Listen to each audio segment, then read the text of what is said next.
Assalomu alaykum, hurmatli aziz inson.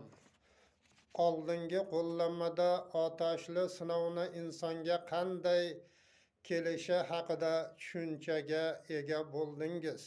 Bu sinov turi insonni ijodi, talanti bilan u qanday ruhiy holatda bo'lmasin, daholik va buyuklik sari yetaklovchi sinovdir. Sinovning bu turida agar odam bu holatlarni to'g'ri tushunib, to'g'ri tahlil qila olsa, albatta u buyuk kashfiyotlar qila oladi. Ilmu fan ham bu borada ongsizlikdagi ongda buyuk kashfiyotlar dunyo yuzini ko'rishligini isbotlab bergan. Sayyoramizda otashli sinovlarning o'z boshidan kechirib daholik va darajasiga yetib borgan olimlar talaygina. Endi ruhiy sinovlar bilan buyuklik darajasiga erishgan olim hayotidan misol keltiramiz.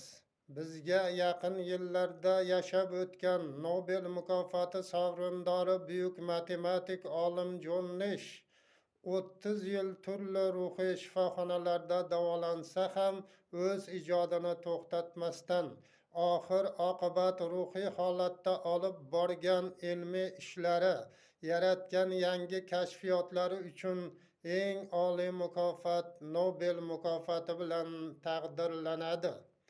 Buyuk olimning ilohiy bosh kechirmalari haqida o'zbek ayoli Zulfiya Nazar Tafakkur o'yinlari asarini yozadi. Bu asar ko'p tillarga tarjima qilingan va asar asosida Tafakkur o'yinlari filmi ham ishlab chiqilgan. Olim ilohiy sinovning otashli parda ortidan ta'sir etuvchi turidan o'tib borib, ruhiy holatda bo'lsa-da ulkan muvaffaqiyatlarga erishadi. Bunday holatlar haqida Qur'oni Karimda Alloh shunday marhamat qiladi.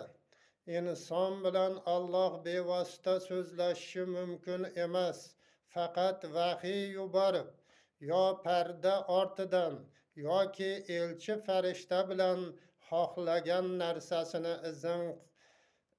izm bilan vahiy qilishi mumkin. U sha'ni oliy hikmat sohibidir. Shura surasi 51-oyat. Ilmu hikmat qo'llanmasi bayon qiladigan holatlar umum insoniy bo'lgani bois hech qanday diniy va milliy urf-odatlarni o'z ichiga olmaydi. Faqat insoniyatga ishonarli bo'lishi uchun Injil va Qur'oni Karim oyatlaridan dalillar keltiradi. Hurmatli aziz inson, agar siz ushbu holatga ishonch hosil qila olmasangiz, Google qidiruvidan shizofren daholar ilmu fan va madaniyati sahifasiga kirib to'liq ma'lumot olishingiz mumkin.